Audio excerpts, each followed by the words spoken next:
อุปกรณ์ปิดเปิดมอเตอร์ประตูรีโมทผ่านมือถือเนาะ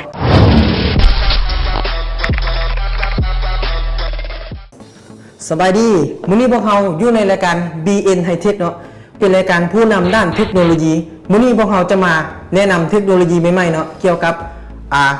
อุปกรณ์ปิดเปิดมอเตอร์ประตูรีโมทผ่านมือถือเนาะอุปกรณ์ GSM เป็นอุปกรณ์เสริมที่สามารถปิดเปิดมอเตอร์ประตูรีโมทผ่านมือถือได้ด้วยการโทรเขาเนาะโทรเขาอุปกรณ์นี้แล้วมอเตอร์จะปิดจะเปิดเนาะอุปกรณ์นี้มันจะมีซิมโทรศัพท์จะเป็นซิม Unitel หรือว่าซิม M-Phone หรือ ETL ก็ได้เนาะแล้วแต่ความสะดวกของเราซึ่งขั้นตอนง่ายๆเป็นอย่างไรนั้นเราไปติดตามเบิ่งกันเลยโอเคเนาะขั้นตอนการต่อคือเราเริ่มการเอาซิมใส่เนาะซิมนี้ตอนนี้เราใส่ซิม Unitel เป็นซิมของศูนย์ Unitel เนาะมาขั้นตอนการต่อสายตัวนี้จะเป็นสายไฟลบบวกเนาะซึ่งเราจะเอาสายขาวนี้เขาลบสายแดงนี้เขาบวกเนาะโอเคสุดเลยนี่ตัวนี้เนาะส่วนตัวนี้แมนเป็นสายที่ว่าสั่งปิดเปิดเนาะเราจะเอาสายขาวนี้ใส่คอมสายเขียวนี้เอาใส่โน่เนาะขอแนะนำนิดนึงเนาะตัวนี้จะเป็นสีส้มนี้จะใส่ไฟบวกสีขาวส้มจะใส่ไฟลบเนาะเวลาเราจะโห่บอลที่ว่าเป็นไฟลบหรือบวกเขาเบิ่งตัวนี้เนาะ power เนาะมันจะมีบวกเครื่องหมายบวกกับลบแล้วตัวต่อมานี่เนาะเป็นสีฟ้านี้สีเขียวเนาะสีเขียวตัวนี้จะใส่โน่เนาะจะใส่โน่ความหมายว่าสองสายนี้จะเป็นตัวทำงานเลยว่าสั่งปิดสั่งยึดเนาะให้มอเตอร์ปิดหรือว่ายึดตัวนี้จะเป็นไฟเลี้ยงซิเนาะโอเคแล้วตัวสีกันเขียวขาวนี่เนาะจะใส่ตัวค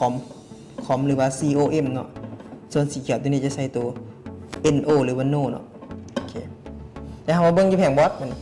คือกันเนาะตัวสีส้มนี้จะใส่ไฟ12โวลต์เป็นไฟบวก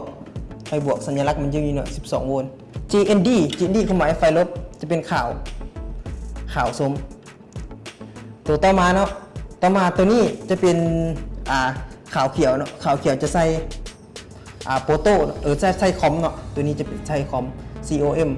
ส่วนสีเขียวนี่สีเขียวจะใส่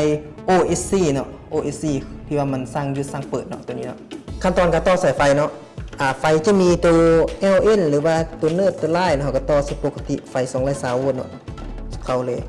โอเคหลังจากที่ว่าเราต่อสายแล้วเนาะวันนี้เราจะมาอยู่ในขั้นตอนการตั้งค่าในมือถือเนาะ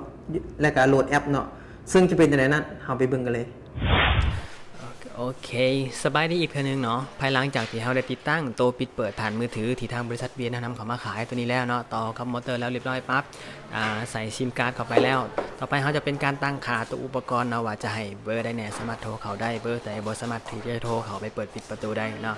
โอเคเข้าไปที่ Play Store ของ Android เนาะเสิร์ชหาคำว่า RTU 5024ตัวนี้ตรงสื่อรุ่นมาเลยตัวนี้จะมีแอปรองรับทั้ง Android และก็ iOS เนาะ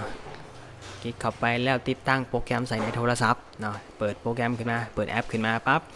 แล้วไปที่ add new access device ใส่สื่อเข้าไปเลยว่าจะใส่สื่อเป็นอะไรตัวนี้เราจะใส่สื่อเป็น front gate เนาะประตูหน้าบ้านโอเคแล้วใส่เบอร์โทรศัพท์ที่อยู่ในอุปกรณ์ตัวนี้เข้าไปเนาะ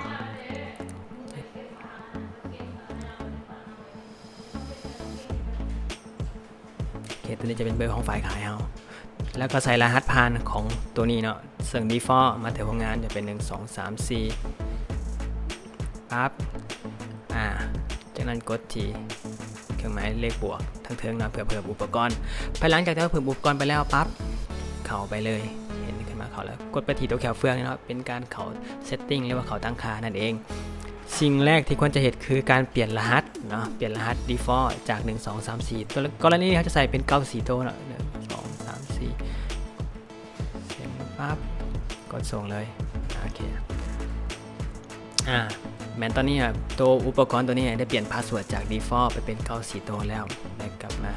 โอเคสิ่งต่อไปที่จะเห็นคือadd authorize number เนาะ add หมายเลขโทรศัพท์เข้าไปในระบบจะเป็น001เนาะเบอร์ที่1จะใส่เป็น95959989อันนี้เป็นเบอร์ของทีมงานซัพพอร์ตเราเองนะ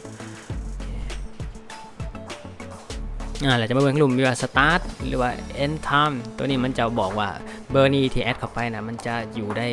จากมือหมายถึงสมมุติว่ามีคนเข้ามาอยู่ในครอบครัวเขาแล้วก็จะมาอยู่เพียงแต่2 มือเท่านั้นหลังจากนั้นเขาจะ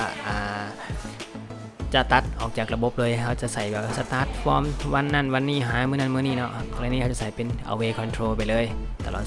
10คอนเฟิร์มไปปั๊บกดส่ง โอเคหลังจากทีมงานของพวกเราเนาะแอดแล้วละตั้งค่าแล้วเรียบร้อยเนาะเรามาทดลองเบิ่งกันเลยตึ๊บโทรออกเลยเนาะนี่มอเตอร์จะปิ้นเนาะหลังจากที่เราโทรออกจากที่เราหยุดบ่เป็นหยังเนาะถ้าเราอยากให้มอเตอร์หยุดเราต้องโทรอีกบันนึงเนาะเราต้องโทรอีกบันนึงปึ๊บมอเตอร์ก็จะหยุดเนาะโอเคเนาะสำหรับวิธีการแนะนำมอเตอร์ปิดเปิดผ่านมือถือของพวกเขาเนาะถือว่าจบลงเพียงเท่านี้เนาะถ้าหากว่าท่านใดบ่เข้าใจหรือว่าอยากสอบถามเนาะสามารถคอมเมนต์ไว้ใต้คลิปของพวกเขานี่เลยเนาะและหากว่าคลิปนี้มีความรู้หรือว่ามีประโยชน์เนาะสามารถกดไลค์กดติดตามเพจของพวกเขาได้เนาะเพราะว่าพวกเขาจะมีแนวสิ่งใหม่ๆมานำเสนอเนาะเกี่ยวกับระบบมอเตอร์ประตูรีโมทและก็ CCTV กล้องวงจรปิดเนาะรับรองว่าถูกใจทุกท่านอย่างแน่นอนความรู้ความทันสมัยต้องอยู่กับ BN High Tech สุดท้ายนี้ขอขอบใจเนาะสำหรับทุกคนที่ติดตามตั้งแต่ต้นจนจบขอขอบใจ